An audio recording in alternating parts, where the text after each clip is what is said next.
नमस्कार आप सभी को। अ, अभी जस्ट आधा घंटे पहले 30 मिनट्स पहले मेरी एक दीदी जो कि मेरी तरह एक मेडिटेटर हैं, साधिका हैं और वो फैज़ाबाद में रहती हैं।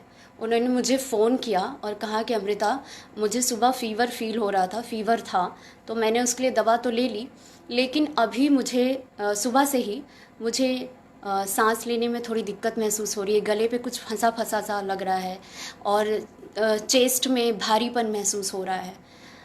मुझे ऐसा लग रहा है कि मतलब जैसा सभी लोग कह रहे हैं कि ऑक्सीजन की कमी एंड सो ऑन। तो मुझे समझ नहीं आ रहा मैं क्या करूं। तो मैंने कहा दीदी कुछ नहीं है, ये जो आपको सांस लेने में समस्या जो महसूस हो रही है, प्रॉब्लम हो रही है और जो आपको गले में फंस रहा है, ये कफ है। श्वास से जुड़ी जो भी समस्या हो, चाहे अस्थमा हो, चाहे दमा हो, या आप जो कुछ भी कहें, सांस लेने में दिक्कत हो, ऑक्सीजन की कमी महसूस हो, ये सिर्फ और सिर्फ इसका एक बड़ा कारण होता है हमारी श्वास नली में कफ का भर जाना, कफ का जमा हो जाना। सीने पर भारीपन महसूस हो रहा है, इसका मतलब है कि सीने पे आपके कफ जमा हो गया है। या तो एसिडिटी बन जाती है, उसकी वजह से सीने में जलन होती है, या फिर कफ भर जाता है, उसकी वजह से हमें सीने से लेकर गले तक में एक भारीपन महसूस होता है, कुछ फंसा हुआ सा लगता है। तो मैंने कहा आप कुछ मत कीजिए, आप मुझसे बात करते करते ही एक तरफ काढ़ा चढ़ाइए और दूसरी तरफ आप नमक का पानी गुनगुना कीजिए। तो पहले तो उन्होंने कहा कि क्या इससे हो जाएगा? मैंने कहा बिल्कुल होगा, कुछ और नहीं है, ये सिर्फ और सिर्फ कफ है। तो उन्होंने मुझसे बात करते करते ही गैस पे पानी चढ़ाया, उसमें नमक डाला, नमक थोड़ा सी ज़्यादा मात्रा में डाला उन्होंने, और पानी को गुनगुना किया और फ़ोन को 2 मिनट के लिए साइड में रखकर उन्होंने गलाला किया। और गलाला जब उन्होंने करना शुरू किया तो एक भारी मात्रा में उनके मुंह से कफ बाहर आया है, कफ निकला है। और उन्होंने कहा कि हाँ अमृता तुम सही कह रही थी, और कफ निकला है मेरे, और जो मुझे गले में फंस रहा था वो कफ था। और now I am feeling well, मुझे बहुत अच्छा महसूस हो रहा है और अब मुझे सांस भी अच्छे से आ रही है। मतलब आप सोचिए, इतनी छोटी सी प्रॉब्लम की वजह से, छोटी सी चीज़ लोग समझ नहीं पाते हैं कि सांस लेने में दिक्कत हो रही है और ऑक्सीजन की कमी, और इसका बड़ा कारण होता है कि एक तो देखिए पानी की कमी के कारण ही हमारे अंदर कफ और पित्त ये दोनों बिगड़ते हैं। और कफ जब बिगड़ जाता है, कफ जब खराब हो जाता है, तो वो आके हमारे गले में ही इकट्ठा होता है। जब हमारा डाइजेशन अच्छे से नहीं होता, हमारे शरीर में पानी की कमी हो जाती है, तो हमारा कफ बिगड़ जाता है और वो कफ नीचे ना जाके हमारे गले में आके रुकता है, गले में फंसता है। इससे हमारी श्वास नली, जो सांस लेने की, नाक से लेकर जो हमारे चेस्ट तक की जो नली होती है, वो कफ से भर जाती है। इससे इंसान को दमा भी हो सकता है, इंसान को अस्थमा भी हो सकता है, इंसान को सांस लेने में प्रॉब्लम होती है। और जब सांस लेने में प्रॉब्लम होगी, सही मात्रा में वायु यानी हवा हमारे अंदर नहीं जाएगी, एयर अंदर नहीं जाएगी, तो इंसान को ऑक्सीजन की कमी महसूस होगी। तो इसका एक ही कारण है, और उसको ठीक करने का जरिया है उस कफ को निकालना। और जब आपको ऐसा कुछ भी फील हो, किसी को भी सांस में लेने में दिक्कत महसूस हो, किसी को भी चेस्ट में भारीपन महसूस हो या ऑक्सीजन की कमी महसूस हो, तो अपने अंदर का कफ साफ करने की कोशिश करें। उसका रास्ता है नमक के पानी से गलाला करना।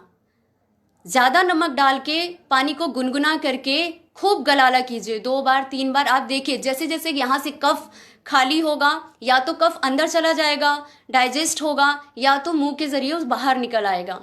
तो आपको खुद रिलैक्स फील होगा। ऐसे में घबराने की ज़रूरत नहीं है, ये सिर्फ कफ है जो आपको प्रॉब्लम फील कराता है श्वास नली में।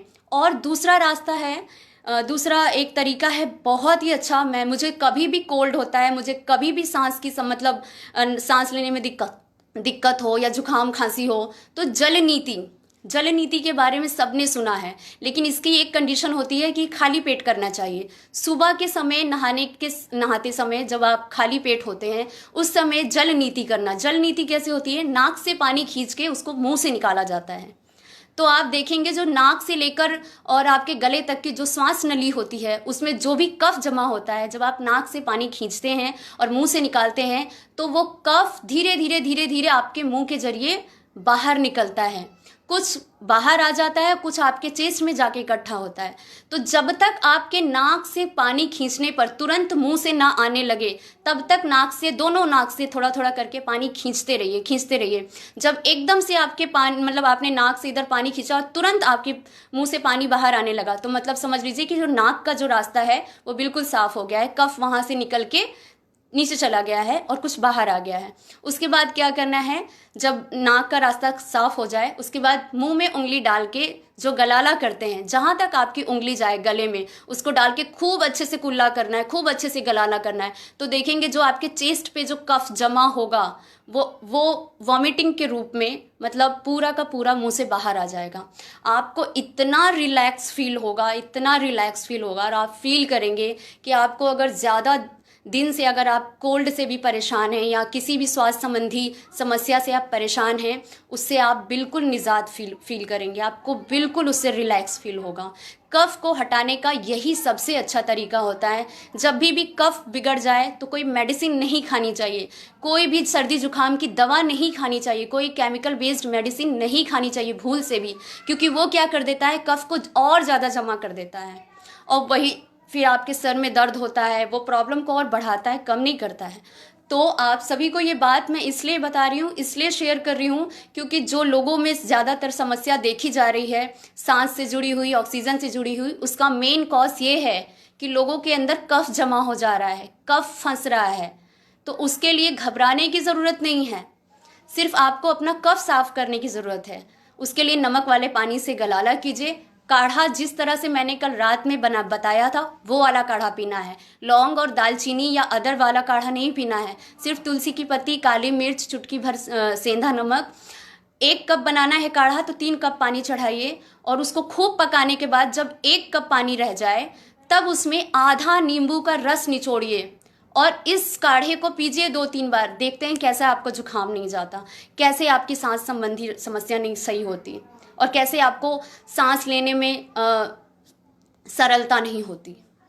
तो प्रॉब्लम की वजह ये है, और उसको ठीक करने का उपाय ये है कि आपको अपने अंदर का कफ निकालना है। ये कोई बड़ी बीमारी नहीं है।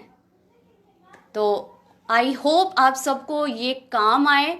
आप खुद भी अवेयर रहिए, अपने आसपास के लोगों को भी अवेयर कीजिए। घबराने की बिल्कुल ज़रूरत नहीं है, डरने की बिल्कुल ज़रूरत नहीं है। अभी मेरी वो दीदी बिल्कुल रिलैक्स फील कर रही हैं, बिल्कुल हल्का महसूस कर रही हैं, और अब उनकी जो वो घबरा रही थी, उनकी घबराहट भी दूर हो गई है। तो थैंक यू, नमस्कार।